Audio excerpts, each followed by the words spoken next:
할렐루야. 3월 첫째 주일을 맞이해서 주님 앞에 나와 함께 예배하는 여러분 주님의 이름으로 축복합니다. 여러분 지금 우리가 누리는 자유함에 대해서 항상 감사하며 사십니까? 엊그제가 무슨 날이었죠? 3.1운동 기념일이었습니다.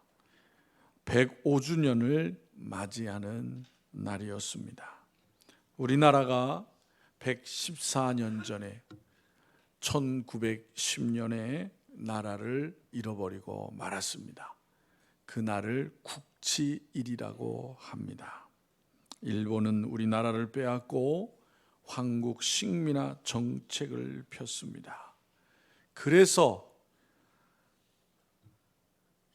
대한민국 이름을 가졌던 사람들이 다 이름을 개명하게 되었고 우리말을 사용하지 못하게 되었습니다.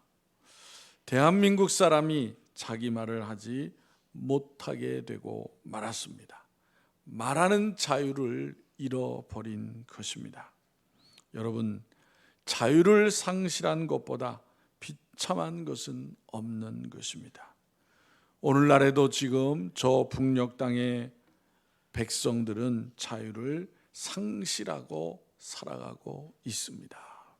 얼마 전에 자유 지수에 대하여 각 나라들을 조사를 했는데 세계에서 가장 자유가 없는 나라가 북한이라고 합니다. 몇 년 전에 탈북한 사람이 그런 얘기를 했어요. 북한에서도 꽤 그래도 잘 사는 편에 살았는데 한 번에 잘못을 저질러서 숙청을 당할 것을 두려워해서 탈북하고 남한으로 오게 되었는데 결정적으로 탈북하겠다고 마음을 먹은 것이 무엇 때문이었냐면요, 북한의 해변가에 떠내려온 대한민국 라면 봉지를 보고였다는 거예요. 그러면 여러분, 라면 봉지에 뭐가 써 있었을까요? 거기 무슨 면이라고 써 있어요. 그거밖에 생각이 안 나잖아요, 그죠? 그런데 거기에 그 써 있는 내용이 북한에서는 찾아볼 수 없는 그런 내용이었던 거예요. 그것이 뭐냐면 라면의 유통기한이 써 있었던 거예요. 유통기한. 언제까지 잡수십시오. 기한이 지나면은 드시면 안 됩니다. 그걸 보고 깜짝 놀랐다는 거예요. 왜냐하면 먹는 사람을 생각하는 문구를 북한에서는 본 적이 없는 거야. 왜? 먹을 것이 없으니까 어떻게 해서라도 먹을 수 있는 건 다 먹잖아요, 그죠? 그래서 야, 남한이 정말 북한에서 얘기하는 것처럼 가난한 나라가 아니라 부한 나라구나. 먹는 사람들 그런 것까지, 건강까지 생각하는구나. 그래서 탈북하기로 결심하였다고 합니다. 여러분, 북한 사람들은요, 자신들이 어떻게 살고 있는지를 몰라요. 왜? 세상에 대해서 모르니까.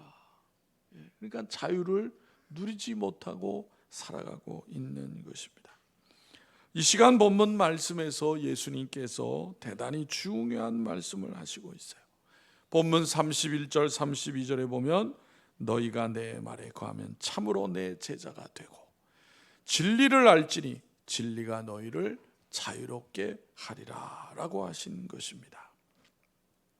그런데 예수님의 이 말씀을 들은 유대인들이 뭐라고 말했느냐라는 것입니다. 33절에 보면 우리가 아브라함의 자손이라 남의 종이 된 것이 없거늘 어찌하여 우리가 자유롭게 되리라 하느냐라고 반문하였던 것입니다.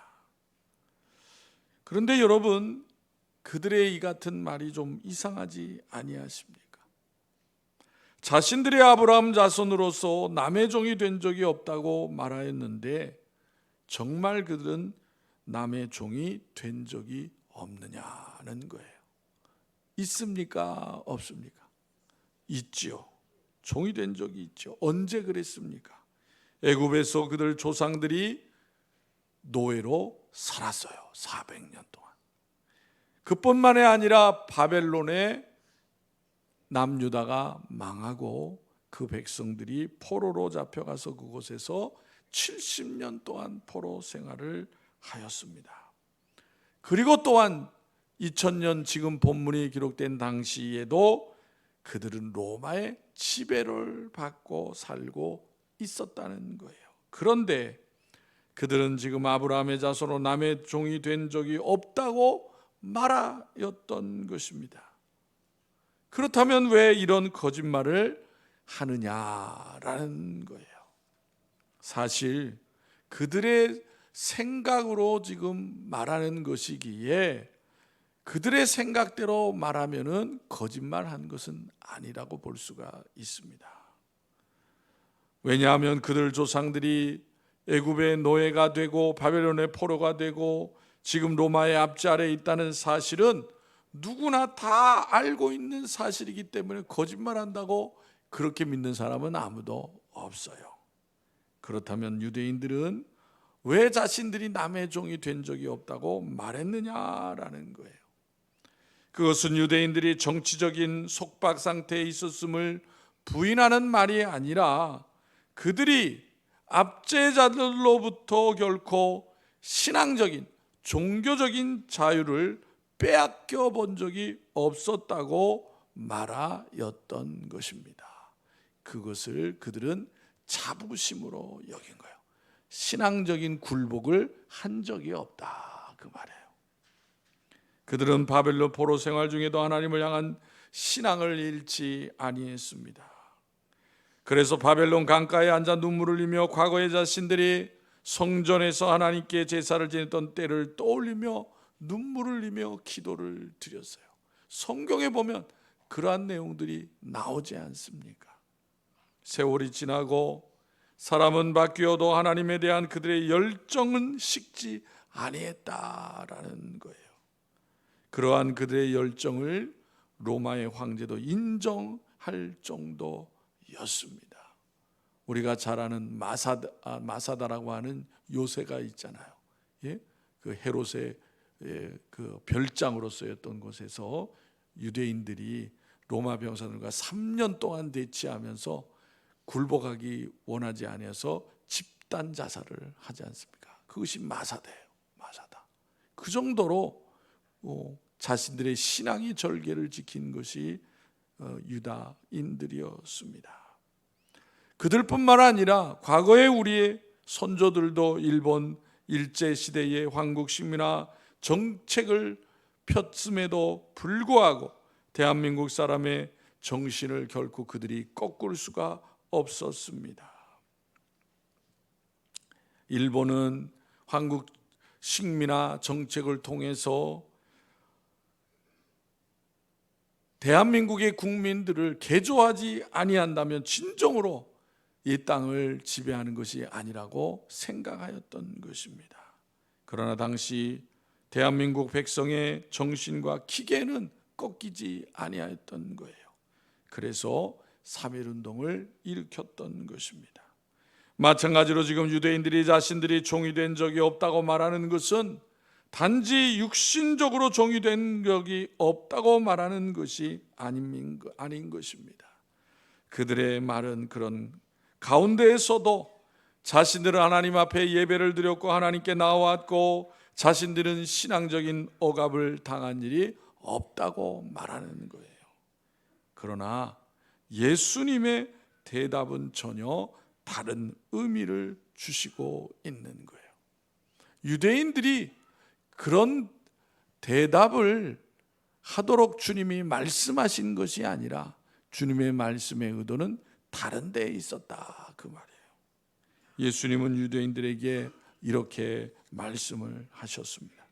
본문 34절에 보면 진실로 진실로 너에게 이르노니 죄를 범하는 자마다 죄의 종이라고 말씀하신 거예요.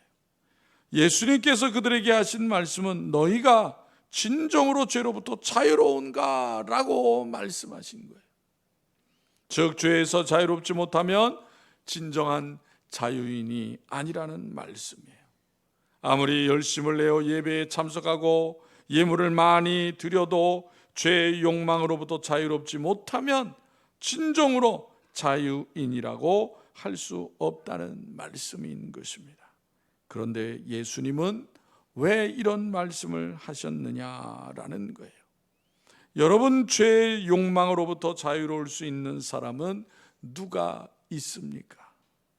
저도 그렇고 여러분도 그렇고 죄로부터 자유로울 수 있는 사람은 한 사람도 없어요. 그런데 왜 예수님은 이런 말씀을 하신 것입니까? 도대체 주님이 하신 말씀은 무슨 뜻이냐라는 거예요. 사실 유대인들의 자유는 예배 때에만 국한되어 있었습니다. 그들은 예배를 드릴 때 너무나도 거룩하고 순결하게 보였던 것입니다. 누가 보아도 그런 모습 속에서 저 사람은 죄인이야, 거룩하지 않은 사람이야 라고 말할 수 없었다 그 말이에요. 경건하게 누가 뭐라고 그래도 가장 세상에서 경건한 모습으로 예배를 드린 사람들이 유대인이었습니다. 그런데 예배 시간에는 그렇게 드렸는지 모르지만 예배를 드리고 나면 바깥에서는, 세상에서는 전혀 그런 사람이 아니다라는 거예요. 다시 말해서 말씀을 듣을 때는 얼마나 큰 은혜를 받는지 모릅니다. 근데 문제는 은혜 받고 돌아가서 그들이 변한 것은 아무것도 없었다는 것입니다. 본문 말씀에서 예수님께서 어떻게 해야 주님의 참 제자가 된다고 말씀을 하셨습니까? 31절에 너희가 내 말에 거하면 이라고 말씀하신 거예요. 즉 주님의 말씀 안에 거해야 한다는 말씀인 것입니다. 말씀 안에 거한다는 것은 마치 이사를 가서 새로운 환경에 적응하는 것과 같다고 할 수가 있습니다. 여러분, 오래도록 어느 집에 살다가 무슨 사정에 의해서 이사를 가게 됐어요. 먼 곳에 가게 됐어요. 그러면 어떻게 살아야 합니까? 옛날 방식으로 살면 될까요? 쉬운 예로 이사를 하면요, 쓰레기 버리는 방법도 달라져요. 그렇죠? 예전에 살던 데에서는 쓰레기를 언제 냅니까? 어느 동네에는 월요일 날 내라는 데도 있고 어느 동네에는 수요일 날 내라는 데도 있어요. 근데 이사 가면 그게 바뀌어지는 경우가 많아요. 그런데 옛날 방식으로 지가 하고 싶은 대로 버리면 어떻게 돼요? 욕먹는 거예요. 욕먹는 거예요. 지금 살고 있는 집이 마음에 들고 이웃들도 이미 친하게 지내고 있습니다. 그러나 이제 앞으로 이사갈 집에 가서는 새롭게 그곳에 적응을 잘해야 되는 것입니다.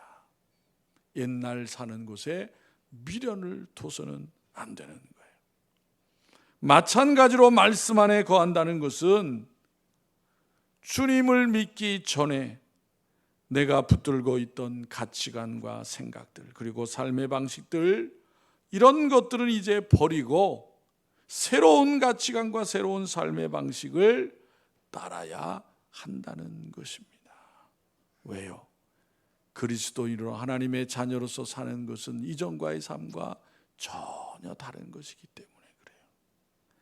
하나님께서 아브라함을 부르실 때 본토 친척 아버지 집을 떠나서 내가 지시할 곳으로 가라고 하나님이 말씀을 하셨습니다. 요즘처럼 단순히 이사를 가는 것이 아니라 그들이 살았던, 아브라함이 살았던 곳에서의 풍습과 전혀 다른 새로운 곳에 가서 살라는 거예요. 아브라함은 그 같은 하나님의 말씀에 순종을 하고 모든 것을 포기하고 떠난 거예요. 여러분, 왜 예수님께서 자신의 말을 믿는 사람들에게 너희가 내 만에 거하면이라고 말씀을 하셨을까요? 우리들이 예배 시간에 은혜를 받고 잘 이해를 하고 수긍을 하고 끄덕일 수가 있습니다. 때로는 너무나도 합당한 말씀에 아멘으로 대답할 때도 있습니다. 그런데 그것만으로는 부족하다는 거예요. 무엇이 필요하다는 말씀입니까? 은혜를 받았으면 자기의 생각을 바꾸고 주님의 말씀 안에 들어가야 한다는 말씀이에요. 자신의 가치관과 생각을 바꾸지 않고 옳습니다, 맞습니다만으로는 부족하다는 뜻입니다. 그들이 주님의 말씀을 믿었지만 그것만으로는 부족하고 그들이 진정으로 제자가 되는 길은 말씀 안에 거해야 한다고 주님이 말씀하신 것입니다.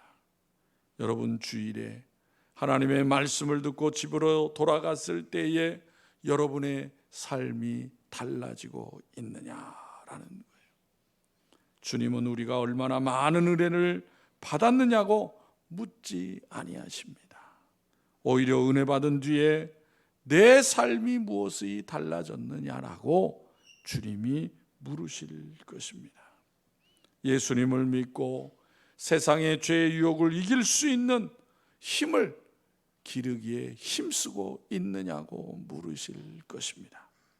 여러분, 예배를 드리고 말씀 안에서 무엇인가 깨달은 것이 있다면 그것을 붙들고 믿음으로 담대히 나아가야 하는 것입니다. 비록 그 일 때문에 현실에서 어려운 일을 만날지라도, 그렇게 함으로 힘든 일이 생길지라도 뒤로 물러서지 아니하고 세상과 타협하지 아니하고 말씀대로 행하는 사람이 주님의 참된 제자라고 말씀하시는 것입니다. 그것이 쉽지 않기 때문에 주님은 이렇게 또한 말씀을 하셨습니다. 우리 다 같이 35절, 36절을 읽겠습니다. 다 같이 시작. 종은 영원히 집에 거하지 못하되 아들은 영원히 거하나니 그러므로 아들이 너희를 자유롭게 하면 너희가 참으로 자유로우리라. 아멘. 무슨 말씀일까요? 하나님 말씀대로 순종하는 것이 쉽지 않기 때문에 종들은 건성으로 한다는 거예요. 종은 건성으로 한다는 거예요. 주인이 시키면 보이는 데서만 하는 척 한다는 거예요. 종은 단지 주인의 명령이기 때문에 어쩔 수 없이 하는 거예요. 그래서 기회만 있으면 하지 않으려고 하는 거예요. 누가요? 종이. 현실에 안주하면서 편한 삶을 택하려 한다는 것입니다. 그렇기 때문에 종은 영원히 그 집에 거하지 못한다라는 거예요. 왜요? 그런 삶이 주인에게 발각되면 어떻게 돼요? 쫓겨나기 때문에 그런 거예요. 쫓겨나기 때문에. 그래서 종과 자녀, 종과 주인은 다른 거예요. 종은 언제든지 쫓겨날 수 있고 팔려갈 수도 있습니다. 그러기에 그 집에 영원히 거한다는 보장이 없는 것입니다. 그러나 자녀는, 주인은 그렇지 않아요. 영원히 그 집에 거합니다.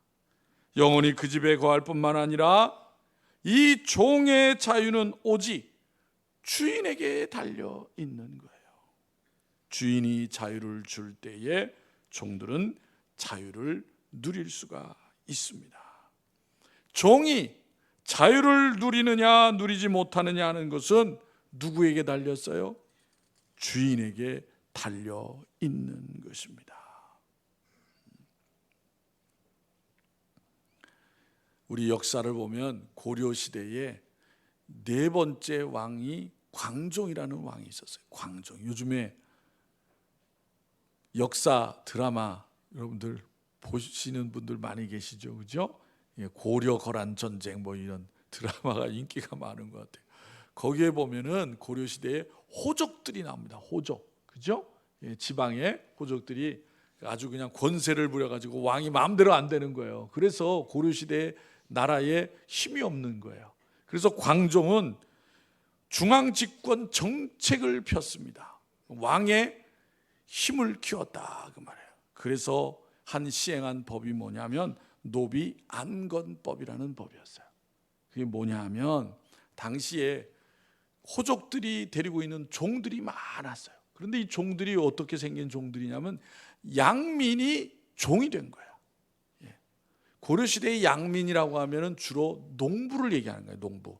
그러니까 양반과 천민 중간에 있는 계급이 양민이에요. 농민들이에요. 근데 이 농민들이 어려운 형편으로 인해서 그런 이유들로 해서 종이 된 거예요. 노예가 된 거예요. 노비가 된 거예요. 그런데 호족들이 이런 종들을 많이 데리고 있으니까 힘이 있는 거야. 그래서 광종이 호족들의 힘을 쇠약하게 하기 위해서, 뺏기 위해서 노비 안건법을 시행했어요. 그것은 뭐냐 하면 원래 양민이었는데 노비가 된 사람은 다시 양민으로 되돌리는 법을 말하는 거예요. 그러니까 노비에서 풀어주는 거죠. 그죠? 왕이 그런 법을 시행했다라는 거예요. 양민으로 농민으로 살다가 노비가 되어서 고향을 떠나서 타양 지역에서 그렇게 고통을 받고 노비 생활을 하던 사람들이 있었습니다. 어떤 사람들은 가족 전체가 노비가 되는 사람도 있었습니다. 그러나 그들은 고향으로 돌아갈 수가 없어요. 왜요? 노비가 되었기 때문인 것입니다. 그래서 이 노예 신분에서 벗어날 수 있는 길은 딱 한 가지 방법밖에 없어요. 무슨 방법일까요? 그 나라의 왕이 노비에서 풀어주는 길밖에 없는 거예요. 그런데 광족이 그 법을 시행했다라는 거예요. 노비들을 해방시켜 주었던 것입니다. 본문 말씀에서도 36절에 보면 뭐라고 그랬어요? 아들이 너희를 자유롭게 하면 너희가 참으로 자유로우리라. 어디에서? 죄의 종에서. 죄의 종에서. 고려시대의 광종은 왕의 명령으로 고통받는 노비들을 풀어 주었습니다. 그런데 그 일보다 더 놀라운 큰 일을 하신 분이 바로 예수 그리스도이시다라는 거예요. 예수님은 하늘의 영광을 버리시고 이 땅에 오셔서 우리를 대신하여 우리의 죄악을 대신해서 십자가에서 죽으셨던 것입니다. 자신을 희생하는 사랑으로 종들에게 자유를 주신 것입니다. 예수님께서 우리를 죄로부터 자유케 하기 위하여 택하신 방법이 뭐예요? 우리의 죄를 대신 짊어지신 것입니다. 그런데 예수님께서 우리를 대신해서 죄를 짊어지셨기 때문에 이제 마음대로 죄를 지어도 상관없다는 그런 말은 아닌 거예요. 또한 죄를 짓고도 양심의 가책을 받지 않아도 된다는 말이 아닌 것입니다.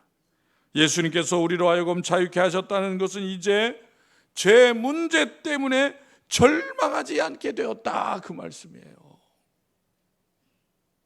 오히려 내 안에 있는 성령을 통하여 새로운 기쁨을 누리게 된다는 말씀이에요. 세상적인 즐거운 기쁨이 아니라 하나님께서 주시는 은혜로 말미암은 기쁨을 누리게 되는 삶을 살게 된 것을 우리에게 말씀하시는 것입니다. 여러분, 우리가 자유함을 얻기 전에 가졌던 기쁨은 어떤 것입니까? 그것은 세상 사람들과 별 다를 것이 없는 것입니다. 세상 사람들은 사업이 잘 되고 자녀가 좋은 학교에 들어가고 직장에 들어가고 직장에서 진급하고 좋은 집의 삶으로 인하여 기뻐하는 것입니다. 그런데 하나님의 아들 예수님께서 우리를 자유케 함으로 누리게 되는 기쁨은 무엇입니까? 그것을 성경에서 하박국 선지자를 통해서 가르쳐 주시는 거예요. 하박국 3장 17절 18절에 하박국은 이렇게 고백을 하고 있습니다. 우리 다 같이 읽겠습니다. 시작. 비록 무화과 나무가 무성하지 못하며 포도나무에 열매가 없으며 감람나무에 소출이 없으며 밭에 먹을 것이 없으며 우리의 양이 없으며 외양간에 소가 없을지라도 나는 여호와로 말미암아 즐거워하며 나의 구원의 하나님으로 말미암아 기뻐하리로다. 아멘. 성도 여러분, 이런 기쁨을 소유한 성도들이 되시기를 바랍니다. 즉 어떤 일을 만날지라도 주님 안에 거하며 최선을 다하며 살아가는 기쁨을 가진 사람들이다라는 거예요. 어떻게 그럴 수 있습니까? 주님이 나를 얼마나 사랑하셨는지를 알고 있기 때문인 것입니다. 우리를 죄로부터 자유케 하시려고 자신의 목숨까지 내어주신 그 사랑을 알고 있기 때문이에요. 그런데 유대인들은 그것을 모르고 있었다는 거예요. 그들은 하나님께 예배를 드렸지만은 진정한 하나님이 주시는 기쁨을 누리지 못했다라는 거예요. 성도 여러분, 오늘날 절대적인 기준과 진리를 거부하는 포스트 모던 시대에 사람들은 죄에 대하여 말하기를 원하지 않아요. 내가 무슨 큰 죄를 졌다고 지옥 가느냐라고 생각을 해요. 그게 세상 사람들이에요. 남에게 피해를 주지 않는 이상 내가 원하는 대로 살아갈 자유가 있다고 생각합니다. 그래서 자기가 하고 싶은 대로 다 하는 것이 자유라고 생각을 해요. 하지만 아담의 죄로 타락한 인간은 날개를 잃어버린 새와 같아서 선을 선택할 수 있는 도덕적 능력을 잃어버리고 마른 것입니다. 그래서 죄를 짓고도 죄인지를 모르는 거예요. 그 결과 인간은 더 많은 자유가 주어질수록 더 많은 죄악을 찾는 그런 존재가 되고 마른 것입니다. 성도 여러분, 죄로부터 자유함을 얻은 성도는 주님의 말씀 안에 거하는 삶을 마땅히 살아야 하는 것입니다. 언제나 기쁨과 감사함으로 주님과 동행하는 삶을 살아야 하는 것입니다. 오늘 요한복음 8장을 통해서 주시니 말씀하시는 것과 같이 하나님의 구원받은 사랑하는 자녀로서 진리 안에서 예수 안에서 주님이 주시는 자유와 참 기쁨의 삶을 감사함으로 살아가는 복된 성도들이 다 되시기를 주님의 이름으로 축원합니다. 기도드리겠습니다. 하나님 아버지, 감사합니다. 거룩한 주일, 특별히 사순절 기간을 통해서 우리에게 베푸신 하나님의 놀라운 사랑과 예수 그리스도의 구속의 은혜를 다시 한번 되새기며 우리에게 주신 참 기쁨, 또 자유함이 무엇인지를 다시 한번 깨닫게 하시니 감사합니다. 주님의 말씀과 같이 주님 말씀 안에 거하며 그 안에서 하나님이 주시는 참 자유와 또 기쁨을 날마다 누리며 사는 복된 성도들이 되어지게 하여 주시옵소서. 혼란한 세상 가운데 전쟁으로 또 아버지여 많은 분쟁으로 고통을 받는 백성들을 불쌍히 여겨 주옵소서. 그 환난 가운데 이 나라 이 백성도 하나님 바른 길 가게 하여 주시옵시고 하나님을 찾고 의지하는 복된 백성이 되어지게 하여 주시옵소서. 아버지 하나님의 선거를 앞두는 가운데 많은 위정자들이 하나님 앞에 아버지 바로 서게 하여 주옵시고 나라와 백성들을 위해서 바르게 일할 수 있는 위정자들이 잘 세워지게 하여 주시옵소서. 무엇보다도 주님을 믿고 하나님의 자녀된 많은 일꾼들이 아버지 이 나라 이 백성을 위해서 귀한 일들을 이루어갈 수 있도록 은혜 베풀어 주시옵소서. 요셉과 같이 다니엘과 같은 하나님의 영광을 나타내는 귀한 일꾼들이 세워지게 하여 주시옵소서. 아버지 하나님, 주님의 몸된 교회와 성도들이 혼란한 세상 가운데 흔들리지 않게 하여 주시옵시고 진리 하나님의 말씀을 굳건히 지켜나가며 빛과 소금된 역할을 더욱더 힘있게 감당해 나갈 수 있도록 역사하여 주시옵소서. 연약한 가운데 있는 많은 성도들 하나님은 속히 치료하여 주시고 회복하여 주시어서 건강함을 통하여 하나님 앞에 더 힘있게 영광을 돌리는 삶을 살게 하여 주시기를 원합니다. 우리의 자녀들이 아버지 믿음 잃어버리지 않게 하여 주옵시고 하나님의 말씀을 통해서 지혜와 권능을 얻게 해주시어서 꿈을 갖고 소망을 갖고 펼쳐나갈 수 있도록 인도하여 주시옵소서. 성도들의 매일 일상 가운데 하나님이 함께 하심을 잊지 않게 하여 주시어서 많은 사람들에게 위로가 되어지고 힘이 되어지는 귀한 역할을 감당하게 하여 주시옵시고 아버지 하나님 앞에 설 때 부끄럽지 않는 귀한 성도들의 삶이 되어지게 하여 주시옵소서. 우리를 사랑하시고 우리의 생명 되시는 예수님의 이름으로 기도하옵나이다. 아멘. 찬송가